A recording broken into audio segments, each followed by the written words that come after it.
Hi, this is Lorene with Fathers and Sons Media, and I am here with Mr. DELL Curry, who is announcing today for the Nets and Hornets game. How are you doing today, Mr. Curry? I'm doing wonderful. It's a nice sunny day in New York, Brooklyn, so I'm glad to be here.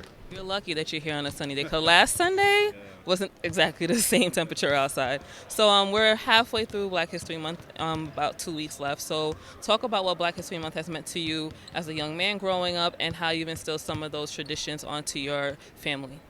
It's always good to share in Black History Month. I think growing up, when I was a young child, listening to my mother and father talk about segregation and how they were able to get through that part of their lives and how it transferred over to me and my four sisters. And then to share that with my family as well, to understand that we've come a long way, that we're able to share and celebrate and do some things that a lot of folks before us weren't able to do. So to understand that we're very blessed to be able to do that. And then just remember the people that paved the way for blacks to be able to do the things that they do and live the way we live.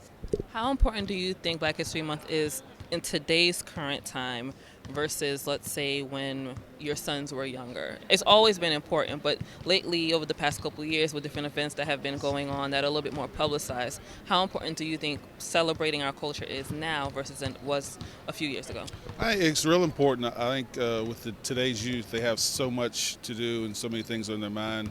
You can often forget about history and again, the way the road was paved for you to be where you're at. So to always bring awareness back to those who sacrificed before us and allow the young people to share that and understand the history of the black race and where it came and where we need to go is extremely important.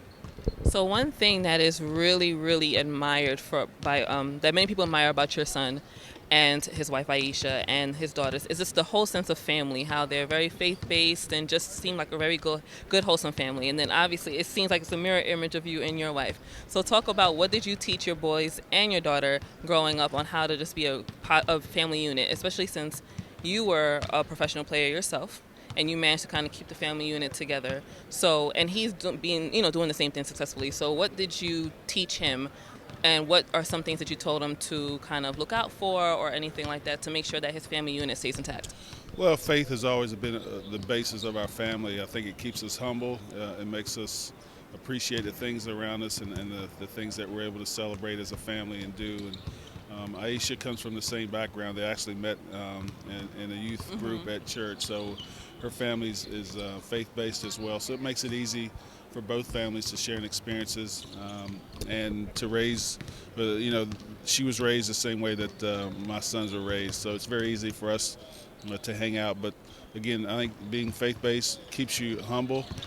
It makes you understand that this is just a game we play, that life is so much more than just basketball. And again, once the game is over, you have a foundation that you can rely on when things are good, especially when things are bad. And my last question for you is, what advice would you have for young men that are either coming into the league, another professional sport, any aspect of life?